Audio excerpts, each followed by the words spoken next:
നമസ്കാരം. ശ്രീനാഥ് നമ്പൂതിരിയാണ്, പെരിയാവന. 1990 കാലഘട്ടത്തിലും അതോടൊപ്പം തന്നെ 2000 കാലഘട്ടത്തിലും ജീവിക്കുന്ന ആൾക്കാരിൽ നമ്മൾ ഒരുപാട് ആൾക്കാർ അങ്ങനെയുള്ളവരാണ്. അങ്ങനെയെങ്കിൽ 1199 വർഷത്തിലും 1200 ആണ്ടിലും ജീവിക്കുന്ന ആൾക്കാർ കൂടിയാണ് നമ്മൾ. അങ്ങനെ ഒരു വൈശേഷം നമുക്ക് ഈ ഒരു കാലഘട്ടത്തിൽ ജീവിക്കുന്ന ആൾക്കാർക്ക് കാണാൻ വേണ്ടി സാധിക്കും. എന്താണ് ഈ 1190 ഈ ഒരു 100 നൂറ്റാണ്ടിൻ്റെ ഒരു മാറ്റം കാണുമ്പോൾ എന്തൊക്കെ വിശേഷങ്ങളാണ് ഗ്രഹങ്ങളുടെ സഞ്ചാരത്തിൽ നമുക്ക് കാണാൻ വേണ്ടി സാധിക്കുക?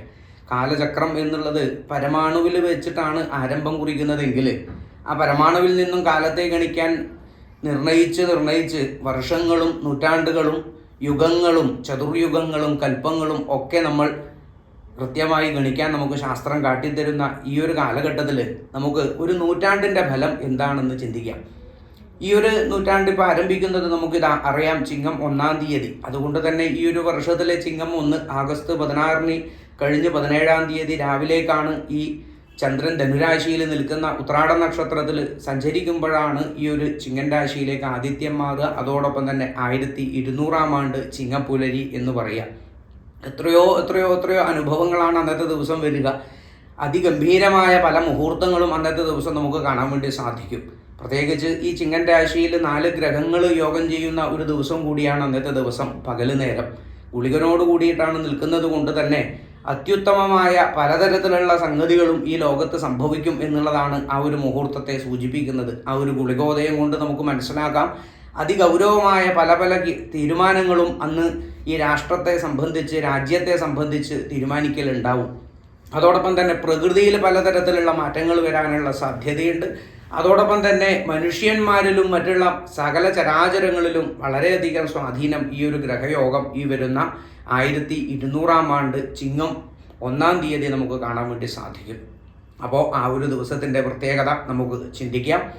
ഈ ഒരു വർഷത്തിൽ ഇന്നത്തെ ദിവസം നമുക്ക് വിശേഷമായിട്ട് കാണാൻ വേണ്ടി സാധിക്കുക എന്ന് പറഞ്ഞാൽ 27 നക്ഷത്രക്കാരെയും ചിന്തിപ്പിക്കുന്ന ഈ ഒരു ആദിത്യൻ്റെ രാശിയിലേക്ക് ചിങ്ങം 1-ാം തീയതി വരുന്നതോടുകൂടി സകലതരത്തിലുള്ള അഭിഷ്ടങ്ങളും നമുക്കറിയാം. ഒരു ആണ്ടുപിറപ്പ് ചിങ്ങമാസം പുലരി എന്നുള്ളത് തന്നെ ഈശ്വരാരാധനയ്ക്ക് ഏറ്റവും കൂടുതൽ ശ്രേഷ്ഠമായിട്ടുള്ളത്. ഇപ്പോൾ രാമായണ പാരായണമൊക്കെ കഴിഞ്ഞ് നമ്മൾ കൃഷ്ണപ്പാട്ട് പാരായണം ചെയ്യുന്ന ഒരു കാലഘട്ടത്തിലേക്ക് കിടക്കുകയാണ്.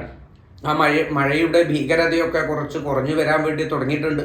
ആ ഒരു കാലഘട്ടത്തിൽ എല്ലായിടത്തും ചുറ്റുപാടിലും പ്രകൃതിയിലും ഒരു ഉന്മേഷം വരുന്ന ഒരു കാലഘട്ടം നമുക്ക് കാണാൻ വേണ്ടി സാധിക്കുന്നുണ്ട്. ആ ഒരു മനുഷ്യന് വിഷമം മാറുന്നതോടൊപ്പം കൃഷ്ണപ്പാട്ടുകളിലൂടെ വീണ്ടും നമ്മുടെ സായാഹ്നങ്ങളും നിത്യ ജീവിതവും ഒഴുകാൻ വേണ്ടി തുടങ്ങുന്ന ഈ ഒരു അവസ്ഥയിൽ ഈശ്വരാധീനത്തെ നല്ലതുപോലെ ചേർത്ത് വെക്കാനാണ് പൂർവികർ നമ്മോട് പറഞ്ഞിട്ടുള്ളത്. പ്രത്യേകിച്ച് ഈ ചിങ്ങമാസത്തിൽ ധർമ്മദൈവ ആരാധനയാണ് വളരെ മുഖ്യമായിട്ട് കേരളീയർ കൊണ്ടാടാറുള്ളത്. അതുകൊണ്ട് തന്നെയാണ് കേരളീയരെ സംബന്ധിച്ച് മലയാള പിറവിയാണ് ഈ ഒരു ചിങ്ങമാസം എന്നുള്ളത്. എല്ലാ നാട്ടുകാർക്കും ഇതല്ല. തമിഴ്നാട്ടിൽ വേറെയാണ്, കർണാടകത്തിൽ വേറെയാണ് ആണ്ടുപിറപ്പ്.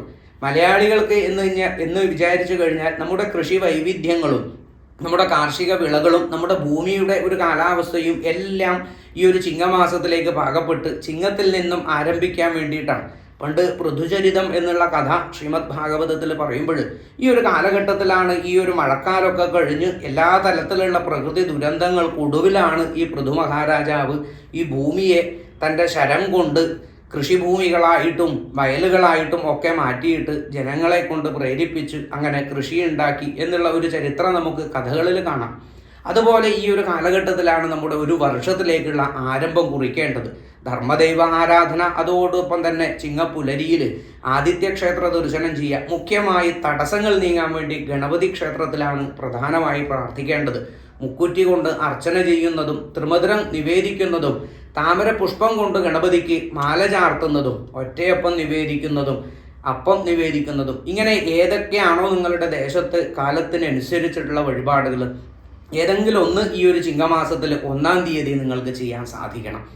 ഇനി ഇതൊന്നും ചെയ്യാൻ സാധിക്കാത്ത ആൾക്കാർ പല നാട്ടിലും ഫ്ലാറ്റുകളിലൊക്കെ ഉള്ളവരുണ്ടെങ്കിൽ ഈ ആഗസ്റ്റ് 17 അന്ന് രാവിലെ എന്ത് ചെയ്യാൻ സാധിക്കണം? കാലത്ത് 10:20-നും 11:20-നും ഇടയിലുള്ള ശുക്രൻ്റെ കാലഘോര സമയത്ത് ആ ഒരു ഗുളികോദയം ചേർന്ന് നിൽക്കുന്ന സമയത്ത് പ്രത്യേകിച്ച് ശനിദോഷം അനുഭവിക്കുന്നവർക്കും രാഹുദോഷം അനുഭവിക്കുന്നവർക്കും കാളസർപ്പദോഷം അനുഭവിക്കുന്നവർക്കൊക്കെ അത്യുത്തമ പരിഹാരം എന്ന് പറഞ്ഞു കഴിഞ്ഞാൽ അത്ര ഗൗരവമായിട്ടുള്ളത് പറയാൻ കാരണം ഒരു നൂറ്റാണ്ടിലേക്കുള്ള ഫലമാണ് നമുക്ക് കിട്ടുക. 100 വർഷത്തിലൊരു വർഷം ഒരു ദിവസം ആണ് ഇത്. അത്രയും ഗൗരവത്തോടുകൂടി ആ ഒരു മണിക്കൂറിനെ നമുക്ക് ചേർത്ത് വെച്ച് ഉത്തമന്തു കൃതോദീപ, ഉത്തമമായ ഒരു നെയ്ദീപത്തെ നമ്മുടെ ഭവനങ്ങളിൽ തെളിയിക്കാൻ വേണ്ടി നമുക്ക് സാധിക്കണം. ആ നെയ്ദീപത്തിൻ്റെ ഒരു ശോഭയിൽ നമ്മുടെ ദുഃഖങ്ങൾ മാറും എന്ന് സങ്കല്പിക്കാം. അതോടൊപ്പം ആ ഒരു കാലത്തിൻ്റെ പ്രാധാന്യത്തെ ഉൾക്കൊണ്ടുകൂടി ചെയ്യാൻ സാധിക്കുക.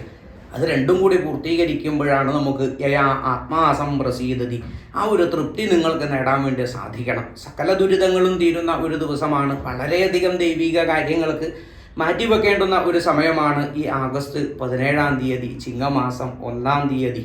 ആ ഒരു പുലരി നിങ്ങൾക്ക് എല്ലാ തടസ്സങ്ങളെയും മാറ്റി ഒരു നൂറ്റാണ്ടിലേക്കുള്ള ഒരു യാത്ര നമ്മുടെ പുത്രപൗത്ര അഭിവൃദ്ധ്യർത്ഥം നമുക്ക് ഗൃഹങ്ങളിൽ ചെയ്ത് ആചരിക്കാൻ വേണ്ടി സാധിക്കണം എന്ന് എല്ലാവരോടും പ്രാർത്ഥിക്കുകയാണ്.